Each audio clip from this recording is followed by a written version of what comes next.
Alright, so welcome back to the channel guys. लेकिन ये video पूरा देखने से पहले पीछे जो दो वीडियोस है डायबिटीज़ मेलाइटस के, उनके बारे में जानने की कोशिश करना बिल्कुल। एंड उनका लिंक मैं डिस्क्रिप्शन बॉक्स में दे दूंगा सबसे पहले ही। And make sure you guys subscribe the channel for the regular notifications. But आज का जो टॉपिक है वो बहुत ही इंटरेस्टिंग है और बहुत ही डिमांडेड है, क्योंकि मुझे इंस्टाग्राम पे मैसेजेस आते रहते हैं एंड जिम में भी बहुत सारे जूनियर्स मुझे पूछते रहते हैं इस टॉपिक के बारे में। मैंने सोचा इस टॉपिक के बारे में एक वीडियो ही बना देते हैं पूरा। एंड क्योंकि ये टॉपिक बहुत इंटरेस्टिंग है, so we are going to know about this topic in detail. Tighten your seat belt and let's start the video in 3, 2 and 1. So nocturnal emission, which is also known as wet dreams and which is also known as nightfall. Nightfall ये ज़्यादा spreaded word है और famous word है, लेकिन इसका medical term जो है वो नॉक्टर्नल इमिशन है। So let's start from the definition first. Nocturnal emission, which is commonly known as wet dreams or nightfall, is the involuntary ejaculation of semen during sleep. जब sleep में होता है आदमी तब उसका इजैकुलेशन हो जाता है during the sleep, but it is involuntary. This typically happens in males but can also occur in females as a form of orgasm. इसका मतलब है मेल में ज़्यादा रेशियो है फीमेल से, and it is a form of simple orgasm actually. It is a natural and common phenomenon specially during puberty and adolescence. For example, I am age of 18 or 19. I got hit by puberty. Then this is a natural process occurs. तो बहुत सारे लोग डर जाते हैं and बहुत सारे लोग इसे बात करने से ऐसे अनकंफर्टेबल फील हो जाते हैं या इरिटेबल फील होते हैं. सो आई थिंक आज हम सारे मिथ क्लियर करने वाले हैं इस टॉपिक के बारे में, नाइटफॉल की बारे में. So let's see causes. Definition तो हो गया अभी. फर्स्ट है हार्मोनल चेंजेस. हार्मोन्स में थोड़े से ऊपर नीचे चेंजेस होते रहते हैं, मतलब उस वक्त टेस्टोस्टेरोन शायद स्पाइक में होता है. And during puberty, there is a surge in testosterone, as I said, and other sex hormones, leading to increased sexual arousal and the occurrence of nocturnal emission. ये जो सेक्स हार्मोन्स है वो बहुत ही spike level पे हो जाते हैं. एक समय पे वो बाद में नॉर्मल भी होते हैं, लेकिन जब प्यूबर्टी हीट हो जाती है तब ये स्पाइक पे हो जाते हैं, इसलिए ओवरफ्लो हो जाता है. So second is sexual dreams. Nocturnal emission, which is also known as nightfall, are often associated with dreams of a sexual nature, though this is not always the case.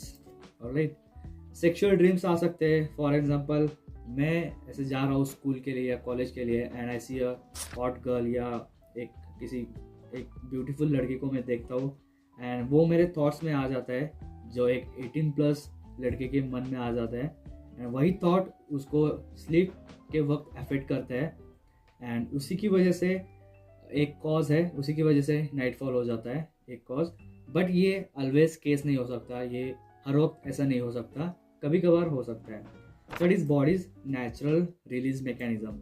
It is a bodies way of regulating and releasing excess semen, especially if there is no regular ejaculation through masturbation or sexual activity. For example, मैंने 4 महीने के लिए कोई sexual activity की नहीं है and masturbation भी नहीं किया है, बहुत लंबे समय के लिए भी नहीं किया है, तब इजैकुलेशन हो सकता है. एंड एक्सेस सीमेन जो कलेक्ट हुआ होता है अपने टेस्टिस में, वो इस प्रोसेस के थ्रू बाहर निकल जाता है. तो ये बहुत ही बड़ी अच्छी बात है एक्चुअली, लेकिन लोगों को लगता है ये बहुत गलत बात है और गंदी बात है. इसका मतलब है आप फिट हो, आप मेंटली स्ट्रांग हो एंड आप में बहुत सारे साइंस है कि आप ग्रो कर रहे हो, मतलब आप किसी अनहेल्दी प्रोसेस से सीमेन बाहर निकाल नहीं रहे हो. फॉर एग्जांपल ये आपको पता ही है. देन ये हेल्दी प्रोसेस है लेकिन एक लिमिट तक. अगर लिमिट के बाहर जाए तो ये मेंटली अफेक्ट करता है एंड फिजिकली भी अफेक्ट करता है, लेकिन ज़्यादातर मेंटली अफेक्ट करता है. सो ये एक बॉडीज नेचुरल रिलीज मैकेनिज्म है. It is a way of regulating and releasing excess semen. So another we can see is frequency. ये कितना देर या कितने वक्त के लिए भी हो सकता है ऐसे. The frequency of nocturnal emission varies greatly among individual. Some may experience the frequently, weekly or more often, while others may rarely have there or not at all. कुछ लोगों में देखो ये बॉडी के मैकेनिज्म एंड बॉडी के मतलब working process के ऊपर डिपेंड रहता है कि ये प्रोसेस उस पर्टिकुलर पर्सन में कितनी बार हो सकती है। ये कभी कभी वीकली हो सकता है, कभी मोर ऑफ्टनली हो सकता है, कभी कभी हर रोज़ भी हो सकता है। एंड देन सम केसेस में ऐसा हो सकता है कि उनमें कुछ हो ही नहीं रहा है, मतलब ये प्रोसेस ही नहीं हो रही। Let's say another point, the frequency typically decrease with age but can continue throughout adulthood. जैसे कि मैंने स्टार्टिंग में बोला था, ये फ्रीक्वेंसी है वो एजली डिक्रीज हो जाती है बट कंटिन्यू थ्रू एडल्टहुड, मतलब पूरे एडल्टहुड तक ये प्रोसेस कंटिन्यू हो सकती है। ये बहुत ही एक्चुअली बहुत अच्छी प्रोसेस है, लेकिन ये लोगों के मन में अफेक्ट करता है कि ये अच्छी प्रोसेस नहीं है and it is like dirty way. Symptoms and experience, let's see. ejaculation during sleep, the primary symptom is waking up with ejaculate on the genital area, underwear or bed sheets. Ejaculating during sleeps मतलब ही nightfall. The primary symptom is waking up with ejaculate, मतलब आपने ejaculate किया है अपने underwear में और bedsheet में. Second is dreams. These emissions may or may not be associated with vivid dreams. ये एसोसिएटेड हो सकते हैं विविड ड्रीम से एंड एसोसिएट नहीं भी हो सकते vivid dreams. Okay, so next we have got no pain और डिस्कम्फर्ट।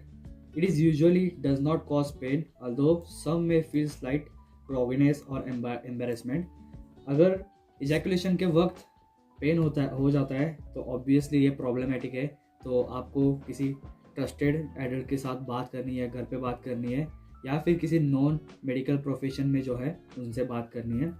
एंड जैसा कि मैंने कहा था, although some may feel slight grogginess or embarrassment, it is not the thing of embarrassment. You can express this to your some known adult. Okay, then we have got normalcy and health implication. Normal and healthy.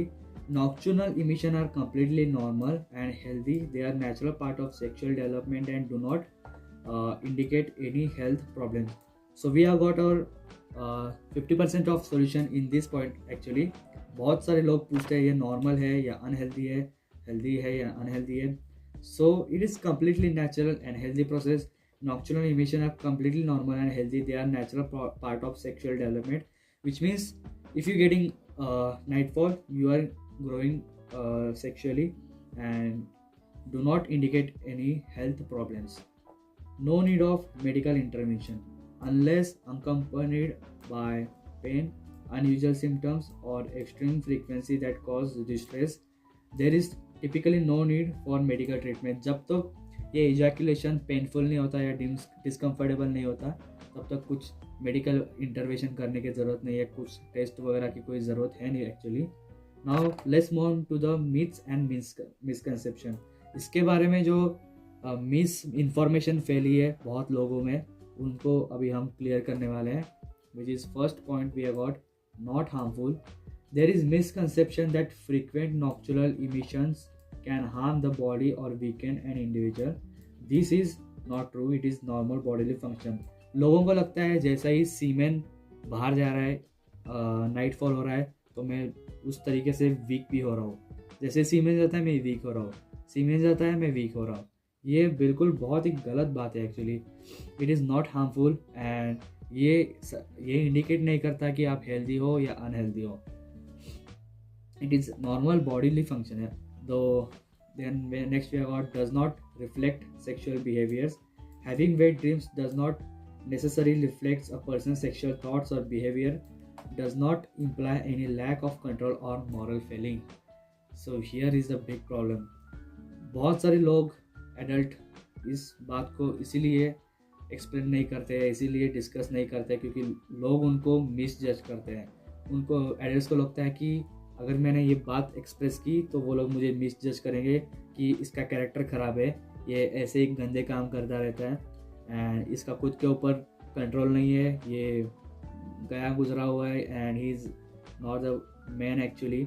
So moral failing हो जाते हैं, उसके character पे दाग आ जाता है, इसीलिए adults express नहीं कर पाते इसके बारे में। But it is not true actually. Having wet dreams does not necessarily reflects a person sexual thoughts. ये बहुत ही एक बड़ा मिसकंसेप्शन है। अगर नाइटफॉल अगर मुझे हुआ है एंड मैं किसी अपने दोस्तों को बीच ग्रुप में मैं ये डिस्कस करता हूँ, तो वो मुझे मिस जज करते हैं कि इसको सिर्फ ऐसे ही ख्याल आते हैं, गंदे गंदे ख्याल आते हैं, लड़कियों के बारे में ख्याल आते हैं, एंड बिहेवियर, उसके बिहेवियर को फिर जज करना शुरू करते हैं, उसको मतलब घोस्ट कर देते हैं, घोस्टिंग कर देते हैं उसको. It does not imply any lack of control और normal feeling. Then managing nocturnal emission. How to manage nocturnal emission, which is also known as how to manage nightfall also. First, we have got understanding and acceptance. Recognizing that it is a natural process can help reduce any associated embarrassment or anxiety.